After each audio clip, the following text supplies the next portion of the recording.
Good morning all of you. प्यारे बच्चों, कल हम आप लोगों को भ्रूणपोष की औत की रचना के विषय में बताए थे कि भ्रूणपोष क्या है, किस रचना में होता है, कैसा है, इसको हम बता चुके हैं।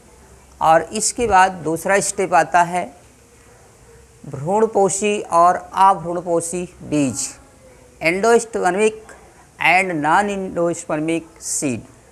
एंडोस्पर्मिक और नॉन एंडोस्पर्मिक यानी भ्रूणपोषी और अभ्रूणपोषी बीज में दो हैं, एक होता है भ्रूणपोषी, दूसरा है अभ्रूणपोषी। तो भ्रूणपोषी बीज की परिभाषा क्या है कि ऐसे बीज जिनमें भ्रूणपोष बीजों के अंकुरण के समय तक प्रयोग में रहता है, यानी ऐसे बीज जिनमें भ्रूणपोष बीजों के अंकुरण के समय तक पाया जाता है एवं भोज पदार्थों का संग्रह करता है। ऐसे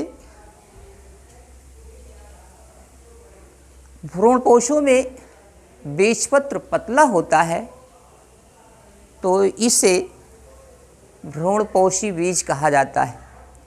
यानी ऐसे बीज जिनमें भ्रूणपोष भ्रूण के अंकुरण के समय तक, बीज के अंकुरण के समय तक पाया जाता है और बीजपत्र पतला होता है, साथ ही साथ इनमें भोजन का संचय होता है, तो ऐसे बीजों को कहा जाता है भ्रूणपोषी बीज, यानी एंडोस्पर्मिक सीड कहा जाता है। जैसे गेहूं यानी व्हीट है, गेहूं, मक्का यानी मेज और अरंडी है। ये ऐसे बीज होते हैं कि जिनमें बीजपत्र पतला होता है और इसके साथ साथ इनका बीजपत्र जो होता है अंकुरण के समय तक इनमें भोजन का संचय है और इसके साथ साथ ये स्पष्ट जो होते हैं दिखाई नहीं देते हैं। कहने का मतलब एक बीजपत्री पौधे ऐसे पौधे होते हैं जिनमें बीजपत्र क्या होता है, बीज के अंकुरण के समय तक प्रयोग में रहता है और पतले होते हैं इनके बीजपत्र। तो ऐसे बीजों को हम कह सकते हैं क्या, भ्रूणपोषी बीज। दूसरा बात इसमें है अभ्रूणपोषी।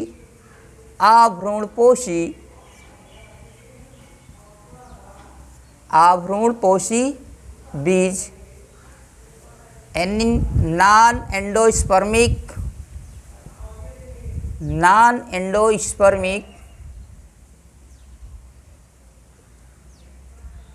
स्पर्मिक सीड। नॉन एंडोस्पर्मिक सीड कहने का मतलब ऐसे बीज जिनमें भ्रूणपोष भ्रूण परिवर्धन के समय तक पाया जाता है, अपूर्ण रूप से प्रयोग में रहता है। भ्रूण परिवर्धन की क्रिया जो होती है इसके समय तक ये पाया जाता है और पूर्ण रूप से प्रयोग में रहता है और इसके साथ साथ ये भोजन के संचय करने के कारण इनके बीजपत्र क्या होते हैं, मोटे हो जाते हैं। तो ऐसे बीजों को जिनमें भ्रूणपोष भ्रूणी परिवर्धन की क्रिया के समय तक पाया जाता है और भ्रूणपोषों में बीजों का संग्रह होने के कारण इनके बीजपत्र मोटे हो जाते हैं, तो ऐसे बीजों को कहा जाता है अभ्रूणपोषी बीज, नॉन एंडोस्पर्मिक सीड कहा जाता है। जैसे द्विबीजपत्री पौधों का नाम आप सुने होंगे, तो द्विबीजपत्री यानी डाइकोटिलेडोनस द्विबीजपत्री पौधे जैसे होते हैं, यानी चना है, ग्राम पी है, यानी मटर, यानी ये जितने भी ऐसे हैं द्विबीजपत्री पौधे के बीज, ये सभी के सभी क्या होते हैं, अभ्रूणपोषी बीज कहलाते हैं। तो भ्रूणपोषी और अभ्रूणपोषी ये दोनों को हमने स्पष्ट कर दिया। तो भ्रूणपोषी को एक बार फिर से रिपीट कर दे रहे हैं कि भ्रूणपोषी बीज ऐसे होते हैं जिनमें भ्रूणपोष क्या होता है, बीज के अंकुरण के समय तक प्रयोग में रहता है और इनके बीजपत्र पतले होते हैं, साथ ही साथ इनके भ्रूणपोषों में भोज्य पदार्थों का संग्रह होता है। जैसे मक्का है, गेहूं है, अरंडी है, ऐसे बीज क्या होते हैं, भ्रूणपोषी बीज कहलाते हैं।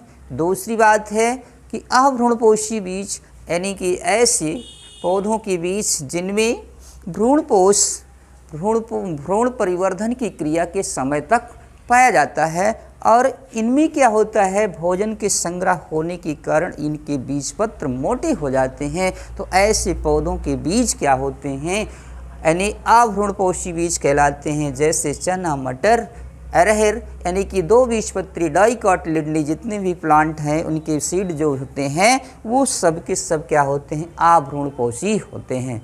तो बच्चों यानी भ्रूणपोषी और अभ्रूणपोषी बीज में अंतर आता है, तो इन परिभाषा के आधार पर आप अंतर बता सकते हैं। और कई ऐसे अंतर दिए हैं, बुक आप खोलिएगा तो देखिएगा उसमें जो भी अंतर है उन अंतर को भी जो है अच्छे से याद कर लीजिएगा, समझ लीजिएगा, क्योंकि कम से कम जो है दो डिफरेंस जरूर आता है, दो अंतर आता है। या आ गया कि भ्रूणपोष क्या है, अभ्रूणपोष क्या होता है, या भ्रूणपोषी बीज अभ्रूणपोषी बीज क्या है, इनमें जो है अंतर आ जाता है। तो इसको आप लोग अच्छे से जो है समझ के लिख लीजिएगा। और नेक्स्ट क्लास में हम क्या करेंगे, आपको एक टॉपिक इसमें अभी है आसंग जनन, इसके बाद एक और टॉपिक बताएंगे बहुभ्रूणता। अब इसके बाद फिर चैप्टर क्या हो जाएगा, फिनिश हो जाएगा। और जितने भी एक्सरसाइज हैं उन एक्सरसाइजों को हम आपके पास वीडियो के द्वारा यानी कि PDF फाइल के द्वारा भेज देंगे। और इस चैप्टर के जितने भी प्रश्न होंगे उन प्रश्नों को भली भांति आप अपनी नोटबुक में हल कर लीजिएगा और उसको तैयार रखिएगा आने वाली परीक्षा के लिए। धन्यवाद।